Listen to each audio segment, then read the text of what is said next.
আজকের এই মহতী অনুষ্ঠানে এমন কিছু কৃতিমান ব্যক্তিত্ব উপস্থিত হয়েছেন যারা শিক্ষা, সংস্কৃতি, শিল্পকলার বিভিন্ন শাখায় অবদান রেখে নিজ গুণে সমাদৃত হয়েছেন। আমি অনুষ্ঠানের শুরুতেই এই কৃতিমানদের জানাই আন্তরিক অভিনন্দন। রাজনীতিবিদগণ রাষ্ট্র পরিচালনার দায়িত্বে থাকলেও একজন রাজনৈতিক কর্মী হিসাবে আমি বিশ্বাস করি জ্ঞানী গুণীজন দিক নির্দেশনার ভূমিকা পালন করে থাকেন। একটি রাষ্ট্র এবং সমাজে কৃতি মানুষদের সংখ্যা যত বেশি বাড়তে থাকবে, সমৃদ্ধি এবং নৈতিকতার মানদণ্ডে সেই সমাজ তত বেশি আলোকিত হতে থাকবে। সুতরাং রাষ্ট্র তার নিজের প্রয়োজনে জ্ঞানী গুণী মানুষদের সম্মানিত করে। সম্মানিত সকল উপস্থিতিবৃন্দ, সুধীবৃন্দ, এই উপলব্ধি থেকেই স্বাধীনতার ঘোষক শহীদ প্রেসিডেন্ট জিয়াউর রহমান স্বাধীন বাংলাদেশে প্রথমবারের মতন 21 পদক প্রবর্তন করেছিলেন।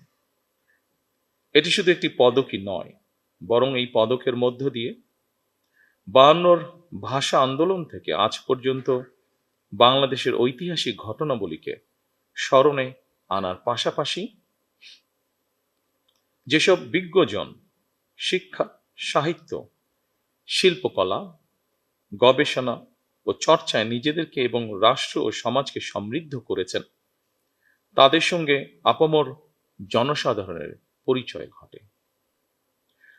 শুরুতেই 3টি বিষয় পুরস্কার প্রদানের মাধ্যমে 1976 সালে রাষ্ট্রীয় সম্মাননা পুরস্কার 21 পদকের যাত্রা শুরু হলেও বর্তমানে ভাষা আন্দোলন, মুক্তিযুদ্ধ, শিক্ষা, গবেষণা, শিল্পকলা, বিজ্ঞান ও প্রযুক্তি সহ সম্ভবত কমপক্ষে 12টি ক্ষেত্রে বিশেষ অবদানের জন্য এই সম্মাননা দেওয়া হচ্ছে।